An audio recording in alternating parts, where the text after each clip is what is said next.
entre los propitagóricos. Ok. Esta parte de estar o no en contra de la existencia física de Pitágoras no, ya no tiene nada que ver, pero para aquellos que sí lo defienden, pues hay algo que se llama la conjetura de Grothendieck, en la que establece a través de un argumento muy sólido la posibilidad de que haya sido Pitágoras el principal matemático que haya demostrado por primera vez este teorema. Entonces, la voz popular siempre gana al fin de cuentas, y por eso es que se llama el teorema de Pitágoras. Bueno, este está muy bonito, es una demostración sin palabras, es una demostración que vale la pena que analizaran con sus estudiantes. Estamos todavía a nivel secundaria. Bueno, también uno que otro estudiante de nivel prepa sufriría con estas demostraciones. Se llaman demostraciones sin palabras. Ahora, estamos en la época de Pitágoras. Con las ternas pitagóricas que les comenté, el tratamiento aritmético de las ternas pitagóricas y luego el tratamiento algebraico que se le dan para construir los lados o una terna pitagórica, bueno, pues allá llevamos dos ramas de las matemáticas involucradas directamente con el teorema de Pitágoras. Vamos a pasar a una tercera que tiene que ver con la geometría. Esto es geometría pura. La demostración de Euclides es una de las demostraciones más hermosas que hay en toda la historia, porque además de que inmortaliza un teorema que hoy conocemos como el teorema de Pitágoras, pues nos da una idea del verdadero poder que tiene una demostración geométrica. Entonces, maestros y maestras, cuando ustedes tengan este material, y como aquí aparece una manita, significa pícale ahí porque te vas a llevar una sorpresa. Entonces, mire, aquí tengo mi construcción tal y como lo estableció Euclides. Euclides fue posterior a Pitágoras. Lo que hace Euclides es organizar toda la información disponible de la época, lo organiza y establece una serie de principios básicos con las cuales empezamos a construir la matemática como una verdadera ciencia, ya de manera formal, con la rigurosidad necesaria para las demostraciones, para esa manera de trabajar los axiomas y postulados, para dar con resultados que de manera intuitiva, pues no son tan tangibles. Miren, aquí tenemos esta construcción, tenemos el triángulo rectángulo, tenemos los cuadrados construidos en cada uno de los catetos y el cuadrado construido en la hipotenusa. Aquí Euclides dice, a ver, calma señores, aquí no tenemos nada. Nadie puede decir que el cuadrado de la hipotenusa es la suma de los cuadrados de los catetos. Nadie lo puede decir hasta que lo demostremos. Y él empieza su demostración y dice, vamos a hacer unos trazos auxiliares. Eso sí se lo sacó de la manga. ¿Qué es un trazo auxiliar? Pues quién sabe, ¿no? Pero nos ayuda a hacer una demostración. Entonces, eso es algo raro, pero muy útil dentro de la matemática, un trazo auxiliar. Pero bueno, antes de espantarlos, vamos a fijarnos en este primer gran trazo auxiliar. La recta AL es paralela con el lado BD de este cuadrado. O sea, ya estamos suponiendo que son cuadrados. AC es la prolongación de AY. TA es prolongación de AB o viceversa. Entonces, aquí ya hay elementos geométricos puros y vale la pena entonces acercarnos a esta parte, porque cuando hacemos esos trazos auxiliares en el teorema en la demostración de Euclides, uno se pierde. Si uno no tiene un ojo entrenado en términos geométricos, uno se pierde en esta demostración porque hay mucha información ahí. Entonces, voy a empezar por el más fácil. Maestros y maestras, quiero que se fijen en este triángulo. Dentro de la demostración de Euclides, fíjense en ese triángulo. Ese triángulo, a ver si me explico, maestros y maestras, ese triángulo es congruente con este triángulo. ¿Lo pueden demostrar? Bueno, no lo vamos a demostrar tan rigurosamente, como lo van a tener ustedes para su uso personal, lo van a poder analizar con calma, pero resulta que estos dos triángulos son congruentes. ¿Por qué? Porque vean que tienen este lado del triángulo naranja, el lado AB, mide lo mismo que el lado BZ, porque son partes de un mismo cuadrado. Entonces ya tienen un mismo lado. El lado BD del triángulo naranja es igual al lado BC del triángulo azul, porque son parte del mismo cuadrado. Y el ángulo que está aquí, en este, voy a quitar este ángulo que está aquí, mide 90 grados más este ángulo que queda adentro. Y resulta que el otro triángulo también mide 90 grados más el mismo ángulo que comparte con el triángulo azul. Luego entonces, estos dos triángulos son congruentes. Bueno, pero ¿eso qué? Son congruentes. ¿Y para qué me sirve? Me sirve, maestros y maestras, porque siempre que tenemos un triángulo atrapado entre dos paralelas, cualquier triángulo como estos que estoy poniendo aquí, todos tienen la misma área. Entonces yo agarro este punto y me lo llevo hasta el otro extremo. Eso quiere decir que ese triángulo ya no es congruente con el azul, pero lo que sí sé es que tiene la misma área. Entonces, como AC es prolongación de AY, entonces yo puedo tomar este punto azul y todos esos triángulos pues, ya no son congruentes, pero sí conservan su área, porque están entre paralelas, ¿ya vieron? Entonces, eso significa que este triángulo naranja y este triángulo azul tienen la misma área. Pitágoras era un genio y Euclides lo superó. Euclides con esta demostración, de veras que esto que está haciendo Euclides de arrastrar este punto sin tener GeoGebra, híjoles, eso ya es un logro que por sí mismo debería inmortalizarlo. Esto, maestros y maestras, tiene que ver con la variación. Bueno, ya está. Tenemos estos dos que son iguales en área. Entonces, si yo tomo el doble de este triangulito, formo el cuadrado ABZY. Si yo tomo el doble de este triángulo naranja, tengo el rectángulo LDB y este punto. Es decir, completo ya una parte del cuadrado que me interesa, el cuadrado construido sobre la hipotenusa. A ver, vamos a ver si podemos hacer lo mismo con los otros triángulos que nos dice Euclides. Este triángulo es congruente con este triángulo. ¿Sí? Se queda de tarea que hagan la demostración, que suban la evidencia en PDF en 3 tantos, uno para mí, uno para mi supervisor y el otro para la dirección general. Entonces, ya que nos queda claro que estos dos triángulos son congruentes, pues hacemos la maravilla que hizo Euclides. Arrastro este punto, todos esos ya no son congruentes, pero conserva la misma área, porque está entre paralelas. Entonces, este triángulo resulta que tiene la misma área que este triángulo. Y si tomamos el doble de este triángulo, tenemos el doble de este triángulo, resulta que el cuadrado construido sobre la hipotenusa es igual a la suma de los cuadrados construidos sobre los catetos. Queda esto demostrado. Euclides, de veras que inaugura toda una época de crecimiento matemático. O sea, lo que hace es recuperar todo lo que ya se sabía y lo organiza, lo mete en 13 libros famosos, que el día de hoy es uno de los libros más importantes de toda la historia del ser humano. Ok, vamos con tiempo. Si de pronto voy muy rápido, me avisan, maestros y maestras. Si voy muy lento, pues también me avisan y le echamos ganas. Aquí tenemos que ver muchas cosas. Quiero compartirles muchísimas cosas el día de hoy.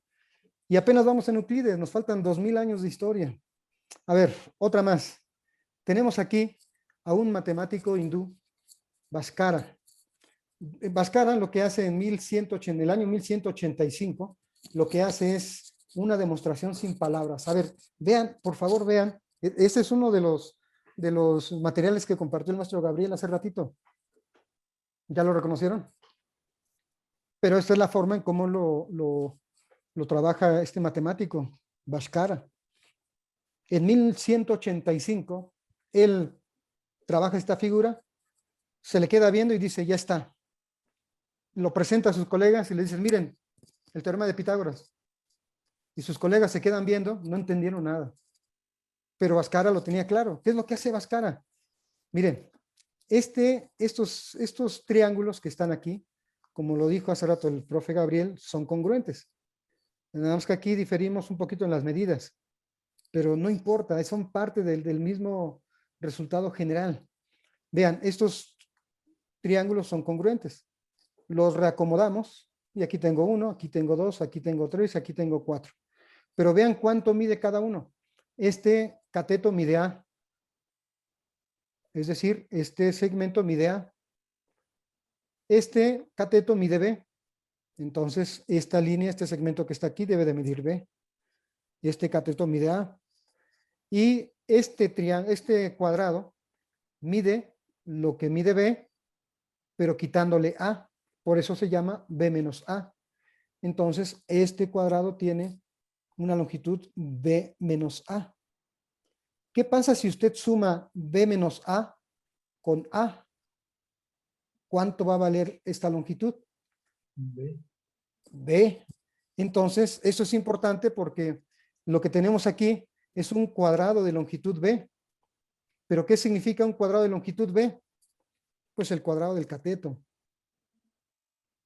Y como aquí queda solita A, pues resulta que este cuadradito, pues es el cuadrado de A. Por eso Bhaskara se queda viendo el dibujo y dice, ya está. Observe, nada más observe, ahí está el teorema de Pitágoras. Así son los matemáticos. Piensan que todos tenemos su mismo nivel de imaginación. Y a veces nos cuesta, sobre todo cuando somos estudiantes.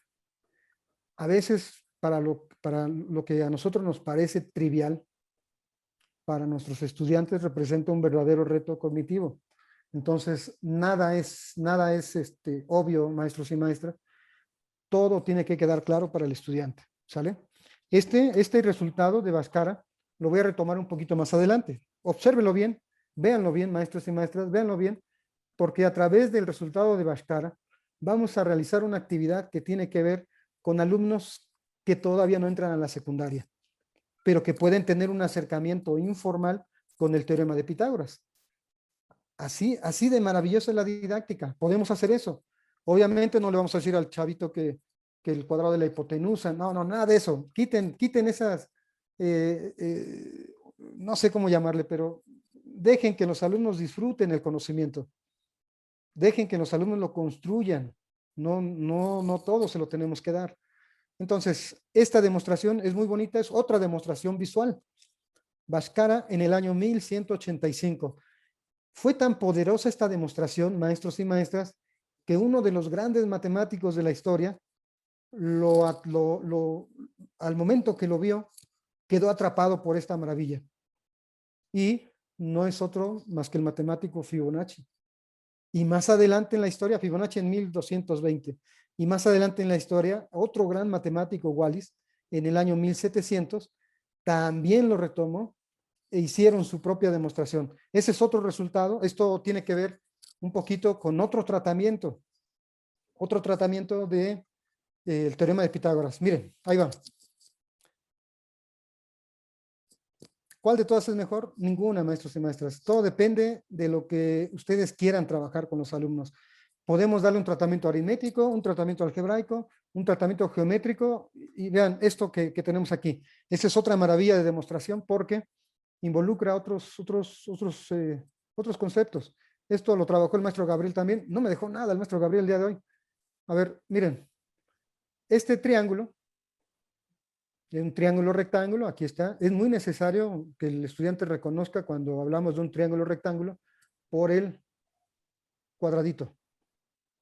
¿Sale? Esto es necesario. A veces pensamos que es obvio, pero recuerden, maestros y maestras, nada es obvio, nada es fácil. Todo tiene que tener un fuerte sustento, un significado para que el estudiante pueda incorporarlo. ¿Sale?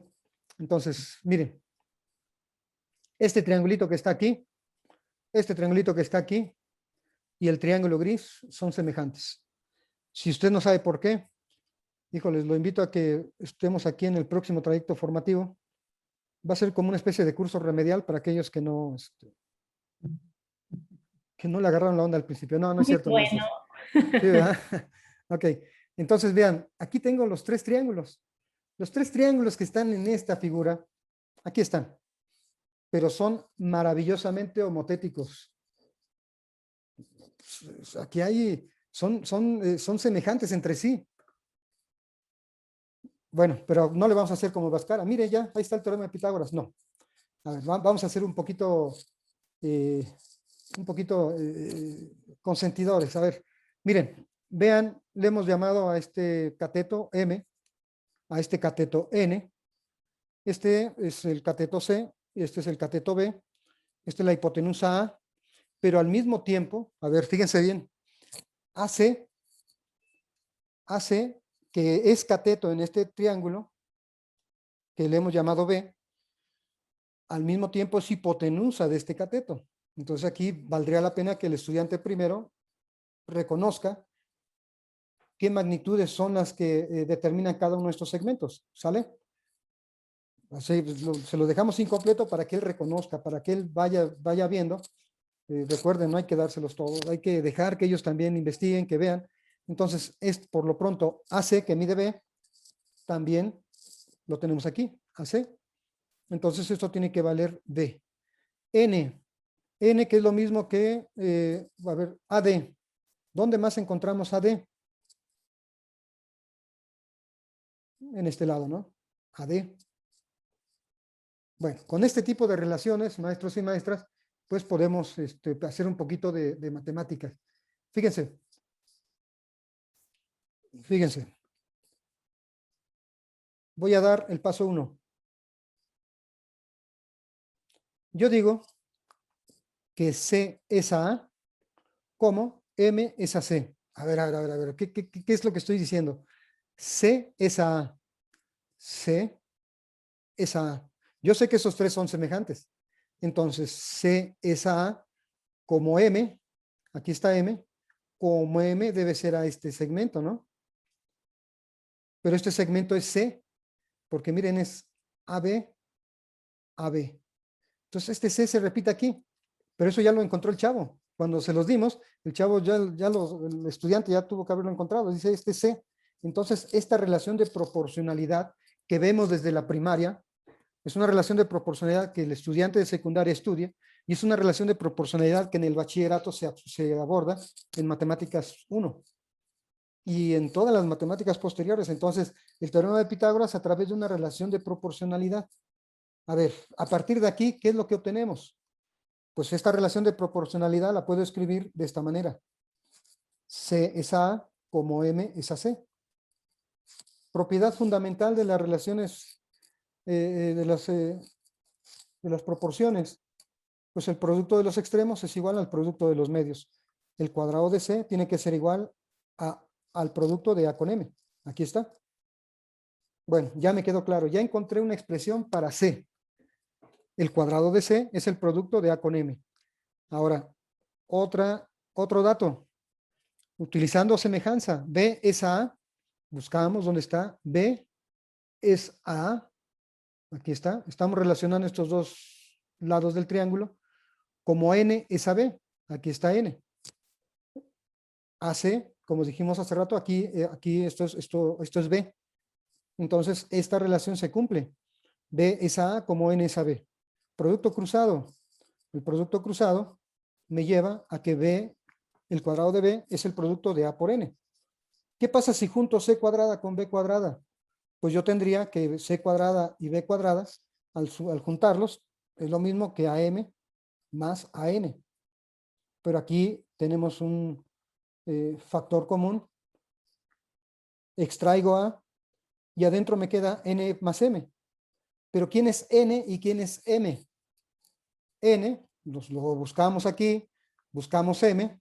M es BD, o sea, este cachito de aquí es M. Y N es de C, es decir, este cachito.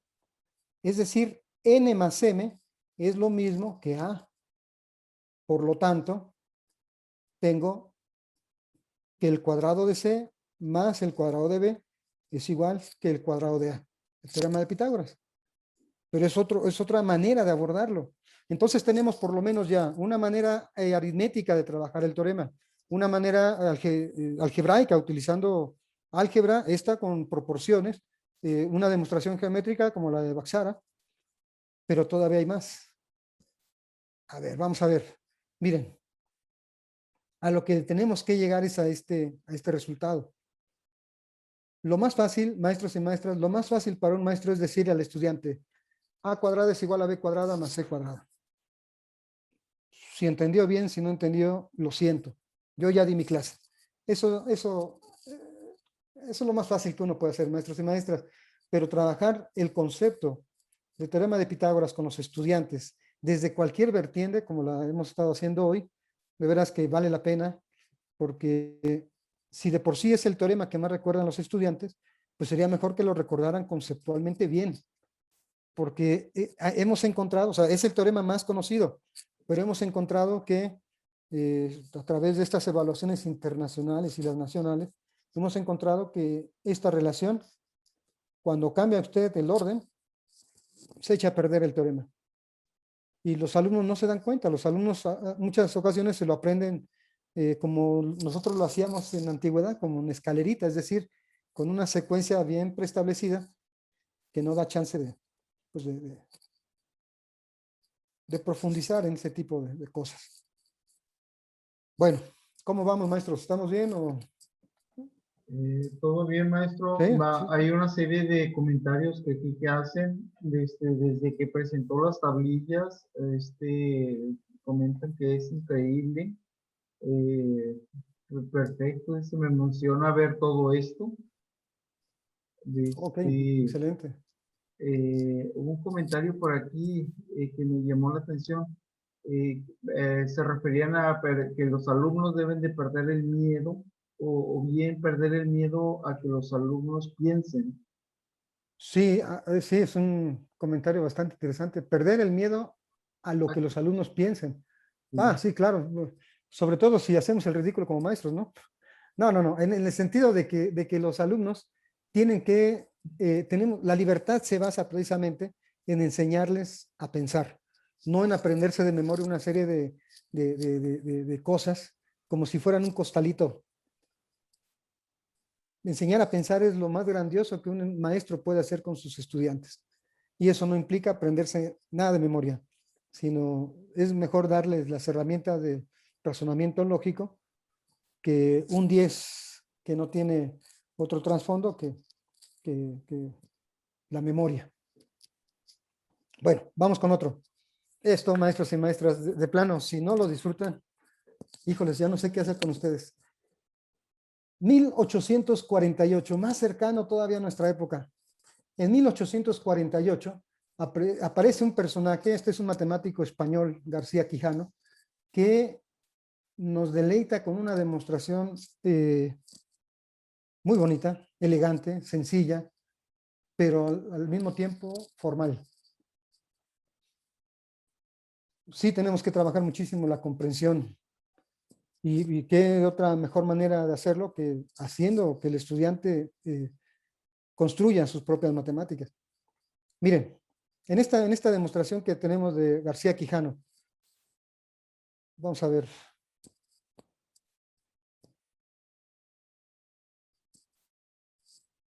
Aquí tenemos que el área del cuadrado CDEF es pues uno de sus lados elevados al cuadrado. Fácil. Pero CF es lo mismo que AC más BC. Oye, pero ¿cómo que BC si estamos hablando de FC? Pues resulta que como son triángulos congruentes, BC es lo mismo que FA. Entonces aquí no hay ningún problema, vamos bien. AC más BC al cuadrado. Entonces el área de este cuadrado se puede expresar de esta manera. Pero esto es álgebra. AC más BC elevado al cuadrado es el cuadrado del primer término más el doble producto del primero por el segundo, más el cuadrado del segundo término. Álgebra de secundaria. Y bueno, podemos visualizarlo de otra manera. ¿Cómo podemos encontrar el área de este gran cuadrado? Pues de esta forma, miren, el área de este mismo cuadrado es igual a si consideramos el área central, que es un cuadrado también, más 4 veces el área de los que conforman cada uno de los 4 triángulos. Pero el área del triángulo ABC, ¿cómo calculamos el área? Pues esta es una formulita clásica, ¿no? La base por la altura partida por 2. Pero como aquí tenemos un 4, podemos simplificar. Esto quiere decir que tenemos que AB al cuadrado más 2 veces AC por BC es el área del cuadrado. Pero estamos utilizando una doble igualdad. Es decir, el área de este cuadrado principal se puede expresar de esta manera, pero también de esta forma. Entonces, como estos dos son iguales a un mismo, a esto mismo, pues entonces son iguales entre sí. Pues resulta que aquí tenemos 2 veces AC por BC, 2 veces AC por BC. Podemos cancelar y tenemos entonces el teorema de Pitágoras. Una demostración sencilla, elegante, formal y hecha de manera inédita por García Quijano en 1848. A nadie se le había ocurrido demostrarlo de esta forma. Ni a los grandes matemáticos. El teorema de Pitágoras ha sido uno de los teoremas que más demostraciones ha tenido, pero demostraciones inéditas, demostraciones originales como la de Quijano, pues sí han sido pocas. Y bueno, aquí tenemos, para fortuna de todos nosotros, tenemos que no solamente la parte algebraica, sino tenemos que aprender también, maestros y maestras, a disfrutar la parte visual. Ahí va la demostración, sin ningún número, sin ninguna palabra. Solamente vean y deleítense con la matemática, con la geometría. Esta idea de Quijano es maravillosa. Una demostración dinámica, sin ninguna fórmula, sin ningún truco algebraico, sin ninguna anotación externa. Y es más, pudiéramos quitar las etiquetas de los puntos, solamente haciendo ver que se trata de un cuadrado y de un cuadrado inscrito sobre el mismo cuadrado. Este es el tipo de demostraciones a las que vamos a tener que ir acostumbrándonos, maestros y maestras, porque estamos avanzando en la historia.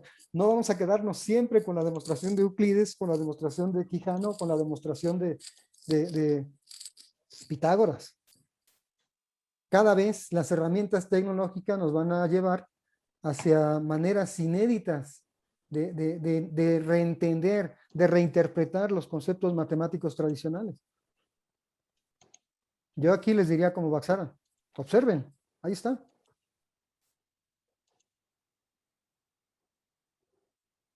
Bueno, seguimos, porque si no, no da tiempo. A ver, muchos números, muchas letras, pero también la matemática tiene que servir para disfrutar. Y esta es la tercera parte de lo que les quiero comentar el día de hoy. Didáctica del teorema de Pitágoras. Maestro y maestra, si usted llega y les dice teorema de Pitágoras, punto y aparte, el cuadrado de la hipotenusa es igual a la suma de los cuadrados de los catetos, maestro, maestra, vaya a la tesorería, regrese su cheque porque no ha hecho nada. Tenemos, de veras maestros, tenemos la responsabilidad social de hacer que nuestros estudiantes disfruten la matemática. Y si el teorema de Pitágoras es uno de los conceptos matemáticos más populares, pues por lo menos que sea conceptualmente correcto. Porque sí, el hecho de que sea popular no significa que sea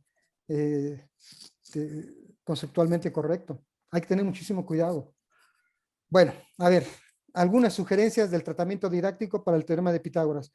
Vamos a empezar, maestros y maestras, con ¿qué herramienta tecnológica está ocupando, maestro? Bueno, un mago nunca revela su secreto, maestra María del Carmen. Pero, no, sí le voy a decir, se llama GeoGebra. Y GeoGebra es la herramienta del futuro. Bueno, no GeoGebra, sino todas las herramientas que tienen algo que ver con mostrar los objetos matemáticos de manera dinámica y en tiempo real. Ese es el futuro de la matemática. No conozco a ningún matemático en la actualidad, bueno, matemáticos serios, porque sí conozco muchos, no conozco ningún matemático que no utilice herramientas tecnológicas para avanzar en el estudio de las matemáticas. De hecho, hay una comunidad internacional que se encarga de encontrar, por ejemplo, ternas pitagóricas. Hay otro grupo internacional que se encarga de encontrar números primos, así como hay una comunidad mundial que se encarga en el proyecto SETI, si lo han escuchado, el proyecto de búsqueda de vida inteligente. Es la combinación de varias tecnologías y de muchas personas trabajando de manera simultánea. Entonces, el futuro de la matemática no puede despegarse de ahí. Tenemos que echar mano de todo lo que sabemos, todas las cuestiones, como bien decía el maestro hace rato, lo manipulativo, que el alumno se ensucie las manos es muy importante, pero también es importante que lo piense en términos dinámicos. Esto tiene su nombre, maestra María del Carmen, se llama objeto borde. Cuando usted vio el teorema de Pitágoras y se quedó pensando, oiga, pero ¿qué herramienta es esta? He llevado el teorema de Pitágoras a su representación digital y eso se llama objeto borde, porque está como si estuviera en el borde del precipicio entre lo tangible y lo intangible, o sea, lo que nosotros conocemos y lo que pudiéramos conocer, porque precisamente de eso se trata esta parte número 3. Vamos a empezar, maestros y maestras, con alumnos de primaria, maestros de primaria, de educación básica. Este es un reto que yo les propongo. Usen las 5 piezas para formar un cuadrado. No tengo por qué decirles que estamos trabajando el teorema de Pitágoras. El alumno se puede divertir formando un cuadrado con estas 5 piezas. Van a decir, los alumnos le van a decir, oiga, este es como el tangrama chino. Usted les puede decir, sí, pero 1000 años antes. Estas piezas son muy fáciles de construir y estas son algunas de las posibilidades que los estudiantes pudieran encontrar al momento de ensamblar cada una de estas piezas. Son varias, pero a mí la que me interesa es esta, el cuadrado. Y me interesa esta. Pero ¿por qué en particular esas dos? ¿Por qué no las demás? Bueno, las demás, si estamos hablando de estudiantes de educación básica, está bien que se diviertan, que hagan, que construyan, que ellos mismos formen sus propias figuras y que le pongan sus propios nombres. Así como lo han trabajado ustedes con el tangrama chino, con el tangrama del ave, con el tangrama de 4 piezas. Hay muchísimos tangramas que pueden utilizar. Yo prefiero llamarle rompecabezas pitagórico. Miren, esta es una solución que valdría la pena trabajar con los alumnos. Ahí está. Pero el hecho de formar un cuadrado no tiene que caer solamente en la simple diversión. Porque esto, tarde o temprano, maestros y maestras, va a llevar al estudiante a reinterpretar el propósito de esa actividad con fines argumentativos. Y esto no es otra cosa, esto que está en su pantalla, no es otra cosa que el teorema de Pitágoras. Sin disparar ningún símbolo, sin disparar ninguna ecuación. No hay por qué espantar prematuramente a nuestros alumnos. Tenemos que dejarlos que se diviertan. Les gustan los rompecabezas, que lo hagan. Y esto no hay otra manera que hacerlo de manera física. Bueno, si les gusta, bueno, este es el fundamento de este rompecabezas. Estas son las figuras y son los resultados. Ya les di las respuestas, híjoles, no tenemos que dar respuestas.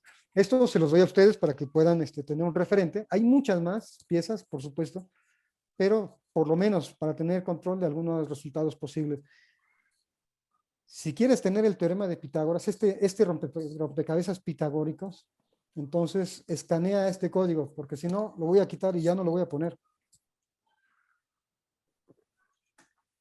Entonces usted en este momento toma su teléfono, escanea ese código y en su teléfono automáticamente va a tener un rompecabezas pitagórico para trabajar con alumnos de educación básica, de primaria, de primero hasta sexto. El niño recorta las piezas, construye y suficiente con eso. Estamos aproximando. No hay que perder de vista eso, maestros y maestras. Si usted cae en la tentación de decirles A cuadrada es igual a B cuadrada, ya echó todo a perder. En primaria, no. En primaria es a este nivel nada más. Jugar, tener el hecho de lograr formar este cuadrado, crea un precedente cognitivo para poder formalizar más adelante el teorema de Pitágoras. ¿Sí me explico en esta parte? Estoy diciendo algo bastante fuerte en términos del marco teórico que manejamos para este tipo de cosas. ¿sí? No quiero poner ni citas ni autores, no quiero espantar a los maestros, pero confíen en que esta actividad se puede permitir un trabajo prematuro con los estudiantes. ¿Sale? Muy bien. Otro. Esta es la primera actividad que les propongo. Segunda, ya con alumnos de secundaria.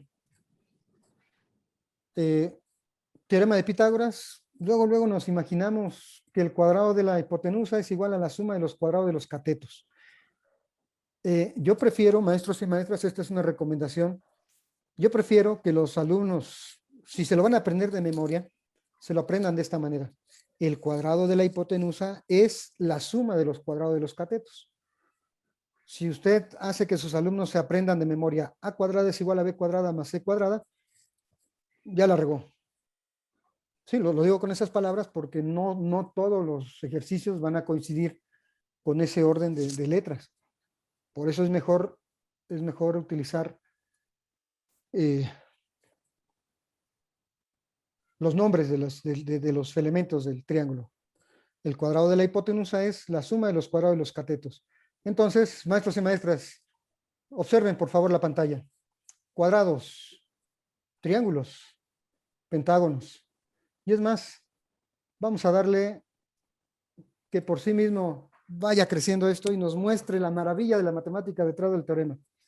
Tenemos ahí polígonos regulares de cualquier cantidad de lados.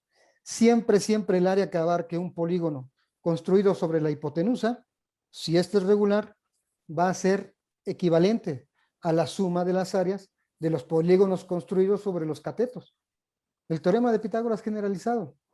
¿A cuántos? ¿A un polígono? A ver, vamos a ver. A lo mejor dicen, no, pero no le creo. Vamos a hacerlo más fácil. Vamos a mostrar el número de lados del polígono.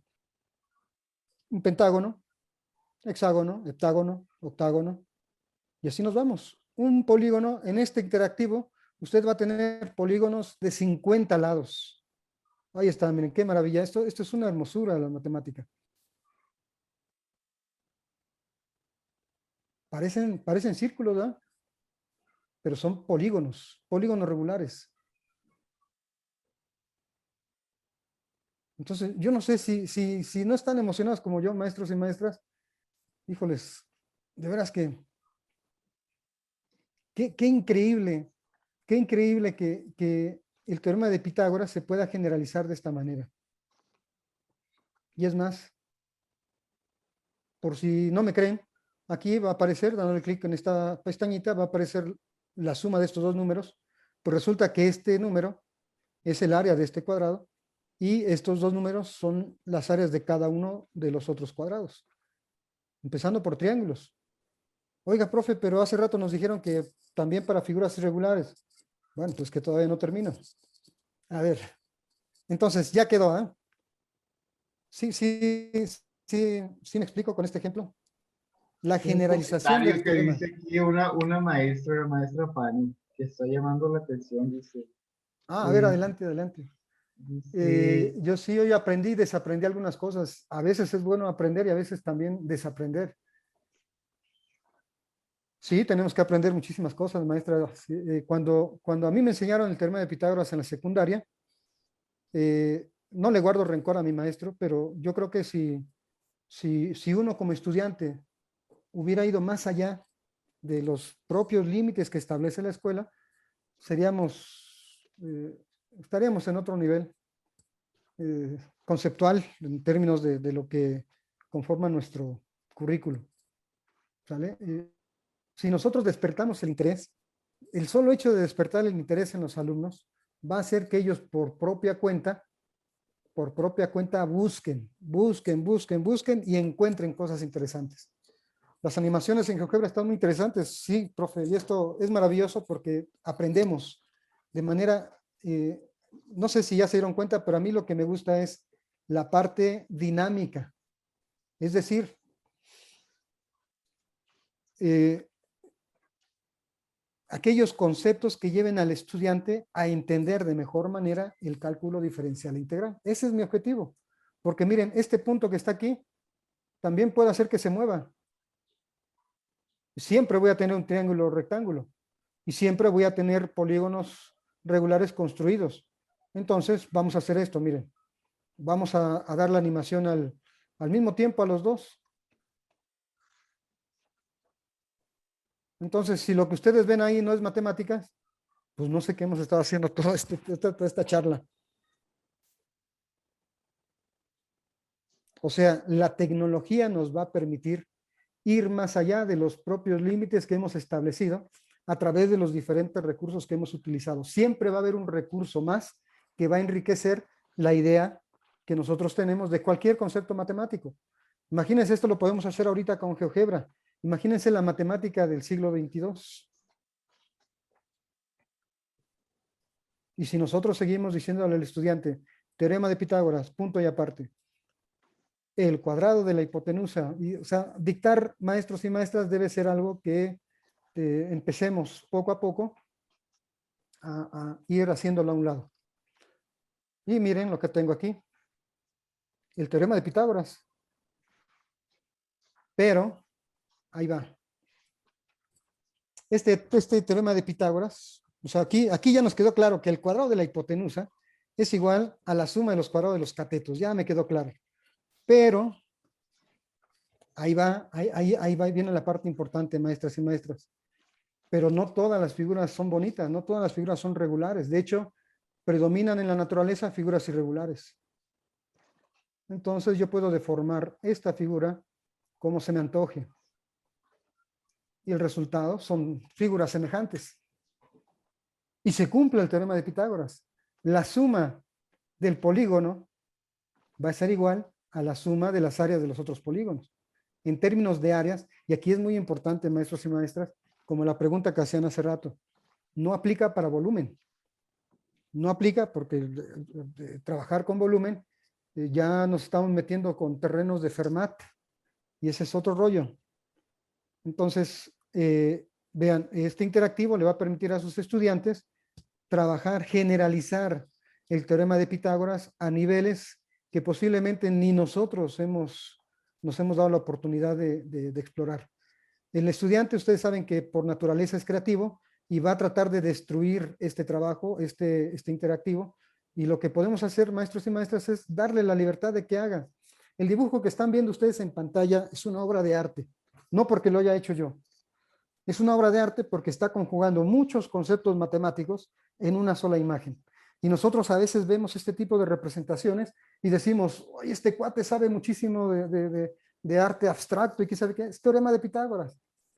Entonces, la invitación, maestros y maestras, es que abordemos de manera dinámica también, o sea, utilizando todos los recursos disponibles y si es posible, utilizar también esta parte digital, porque este tipo de representaciones que tiene usted en pantalla es posible que las haga el estudiante y mucho más sofisticadas. Y además, si le damos chance al estudiante de que juegue con los colores, entonces estas matemáticas no solamente tiene que ver con a cuadrada igual a b cuadrada más c cuadrada, sino con esa parte que es importante en la naturaleza del ser humano, que es la apreciación del arte. El arte y la matemática están muy vinculadas. Y si nosotros aprovechamos estos escenarios para que el estudiante haga arte, pues está haciendo arte con un trasfondo rigurosamente matemático. Y eso es maravilloso, maestros y maestras. No sé si han visto ustedes las exposiciones que hay alrededor del mundo que tiene que ver con, le llaman nombres muy raros, extravagantes, pero uno se le queda viendo y son matemáticas. Nuestros alumnos tienen el derecho de hacer matemáticas de maneras que a lo mejor para nosotros como maestros no fue posible.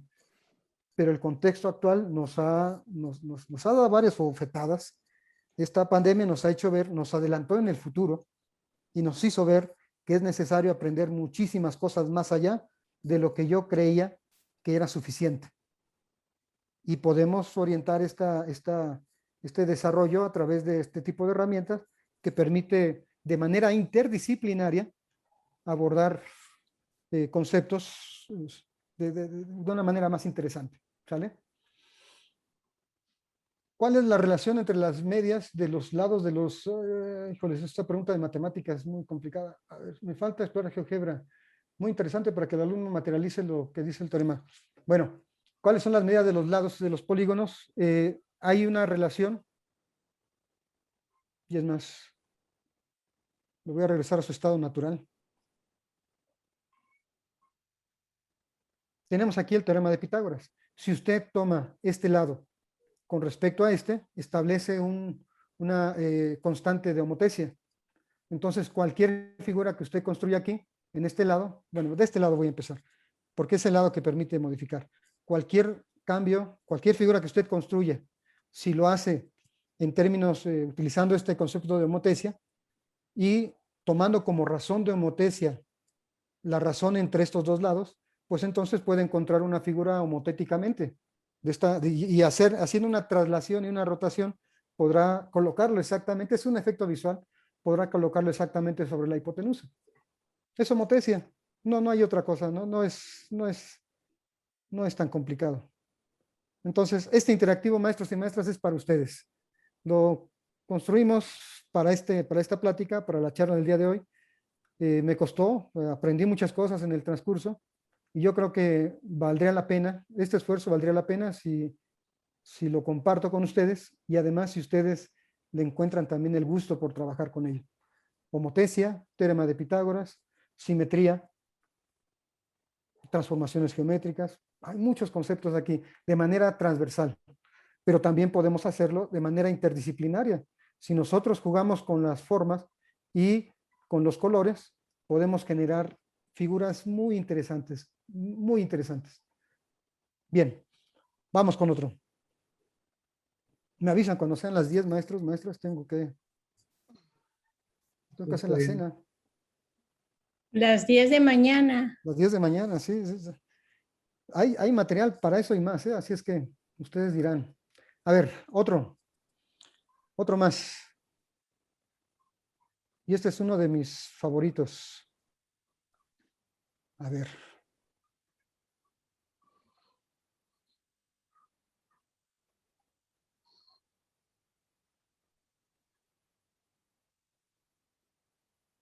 Miren, el árbol pitagórico. Esa es una construcción típica, ya cuando uno está emocionado con el teorema de Pitágoras, no solamente la generalización, el hecho de utilizar figuras diferentes en cada uno de los catetos, no solamente es eso, sino también podemos avanzar en este sentido y construir a partir de esta representación icónica del teorema de Pitágoras, pues como aquí tengo un cuadrado, yo puedo, que además esta es la hipotenusa, miren, lo voy a cambiar, lo voy a poner de esta manera. La hipotenusa la dejé abajo y los catetos quedaron por arriba. Bueno, pero ¿para qué me sirve ponerlo así? Pues yo puedo considerar ahora que este cuadrado es el cuadrado de una nueva hipotenusa, que este cuadrado del cateto es ahora el cuadrado de otra hipotenusa. Es decir, puedo subir el nivel y construir otra vez, aplicar esta relación, el teorema de Pitágoras, pero a estos nuevos cuadrados. Y luego, una vez más, y luego, una vez más, otra vez y otra vez. Y lo que obtenemos cuando hacemos esta iteración es un árbol pitagórico, es un fractal. Es un fractal que se construye a partir del principio del teorema de Pitágoras. Pero este fractal es mucho más interesante cuando nosotros movemos este lado. Vean qué padre.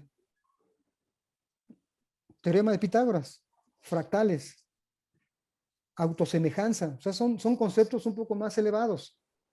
Pero, a ver, maestros y maestras, ahí va. Otra demostración visual del teorema de Pitágoras. A ver, ahí va. ¿Cómo sé que la suma de las áreas de los catetos es igual al cuadrado de la hipotenusa? Pues ustedes véanlo y díganmelo. Mira, cada nivel que yo construyo en este fractal termina siendo de la misma área que el cuadrado original. Y esto es maravilloso. Ahí están, todos son iguales. Se compensan las áreas, ¿ya vieron? Las áreas entre los catetos. Las áreas de los cuadrados construidos en los catetos se compensan. Se compensan y ahí tenemos ya la demostración. Todos son iguales. En cada nivel que vamos construyendo, las áreas, a ver, ¿a qué me refiero? El área de estos dos cuadrados es igual a este cuadrado, pero el área de estos dos es igual a este cuadrado. El área de estos dos es igual a este cuadrado. Es decir, si yo me quedo a ese nivel, estos dos cuadrados y estos dos cuadrados juntos me dan estos dos. ¿Qué quiere decir? Que estos 4 cuadrados juntos me dan el área original. Y eso es una relación interesante en el teorema de Pitágoras, porque aplica a cualquier nivel, a ese nivel. Pues este, maestros y maestras, es un fractal hecho con el teorema de Pitágoras. Se los voy a dejar para que lo puedan ustedes jugar a gusto.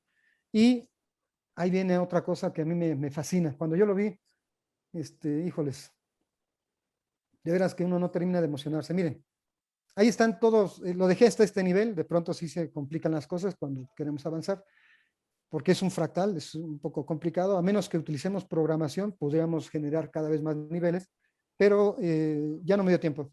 Miren, aquí tenemos este fractal pitagórico.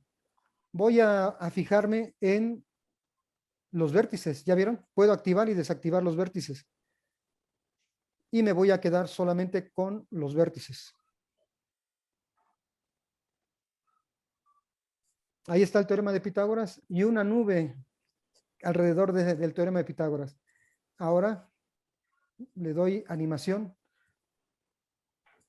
y me siento a disfrutar la maravilla de la naturaleza.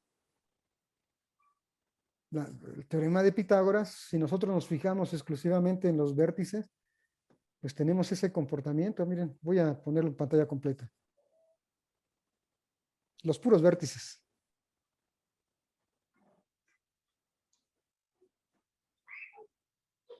Estas formas, estas aquí en este momento,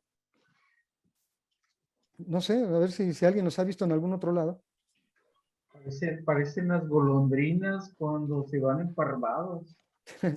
Así es, maestro, y muchas otras cosas que podemos encontrarles relación.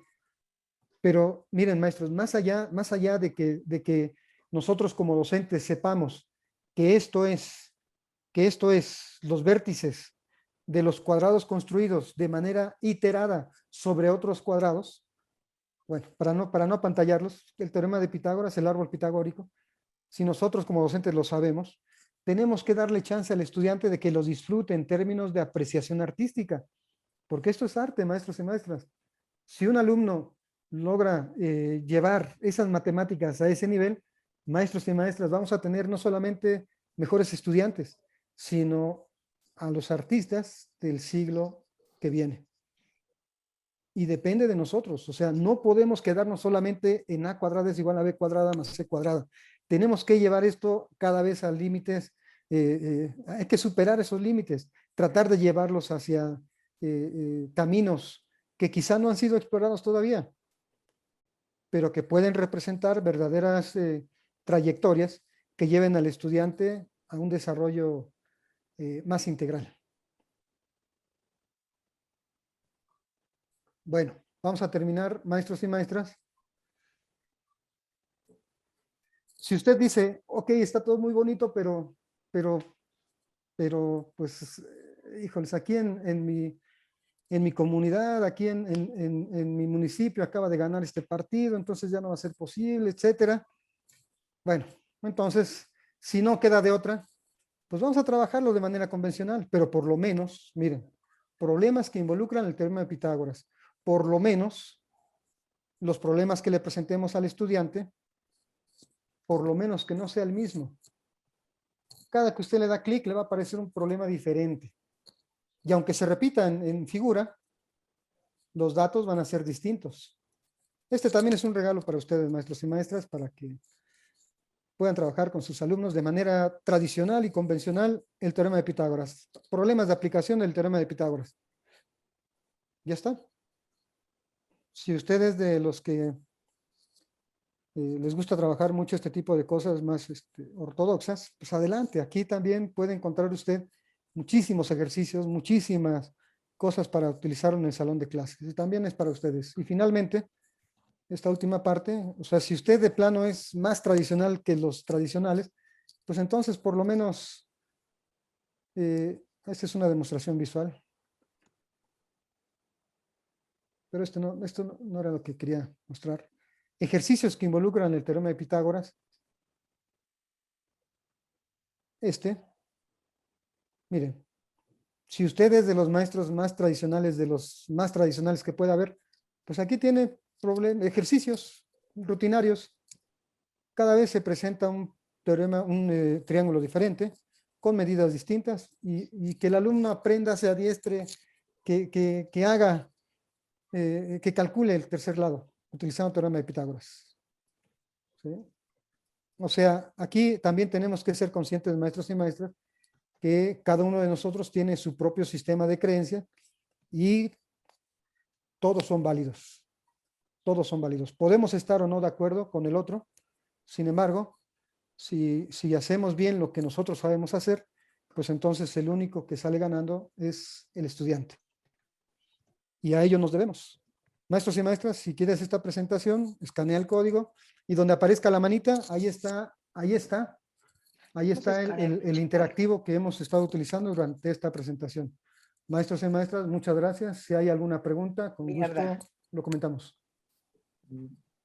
Al contrario, maestro, el doctor Sánchez, muchas gracias por ubicarnos en la historia y brindarnos tantas alternativas didácticas y uso del teorema de Pitágoras.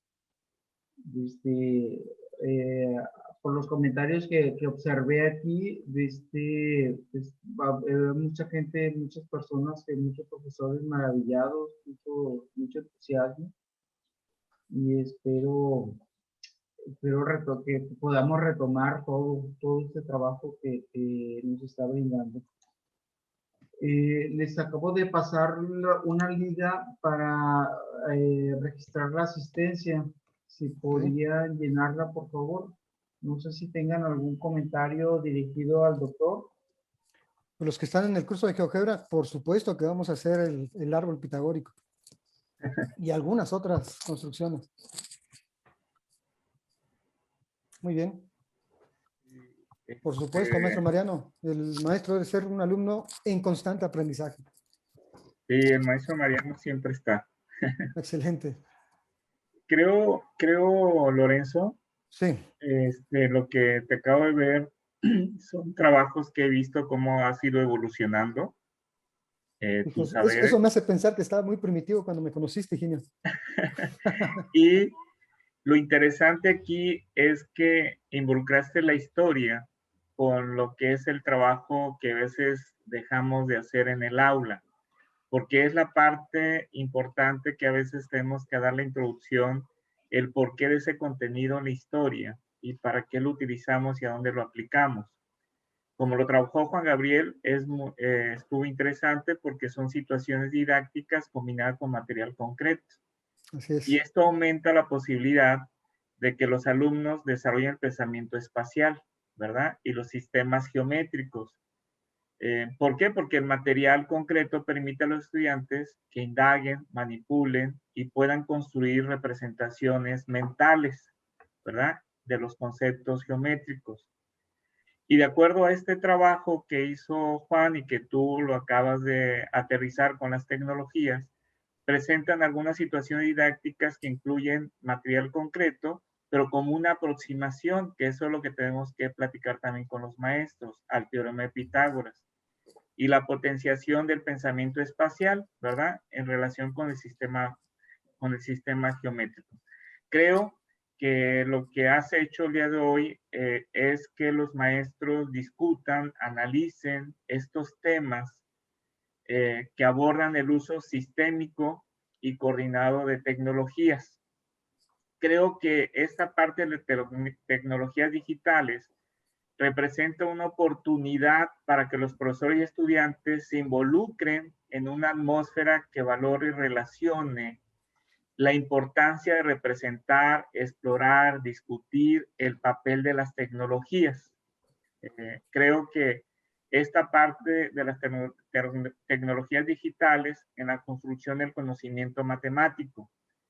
Viendo en este contexto, lo que yo veo que resulta importante analizar rutas, tú Lorenzo, Así es. rutas que involucren el uso de tecnologías digitales en el proceso de aproximación del concepto y lo importante, las resoluciones innovadoras de problemas, porque esto es lo que acabas de hacer tú ahorita, ¿verdad?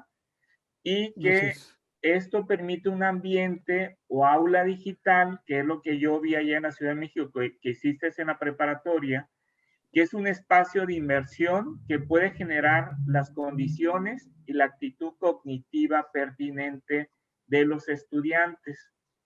Creo que la construcción de estos espacios digitales donde los profesores y estudiantes puedan presentar prototipos, porque esto es lo interesante que tú has realizado en la preparatoria, ¿verdad? Así es. Prototipos y desarrollos digitales con material interactivo, aplicaciones, diseños, y aparte creo que lo que tenemos que apostar mucho nosotros, y con esto que nos ha servido mucho la pandemia, hacer cursos masivos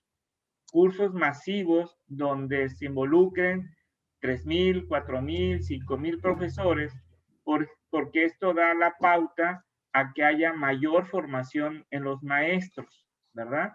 Pero Así para es. ello tenemos que cambiar los esquemas, tal como lo ha hecho la Secretaría de Educación Pública, donde a partir de lo que es el sistema profesional horizontal y vertical, no permite desarrollar esa soltura en los profesores para que se capaciten ellos de manera individual y que tengan el placer de crecer su enseñanza a partir de tecnologías como lo hiciste tú el día de hoy.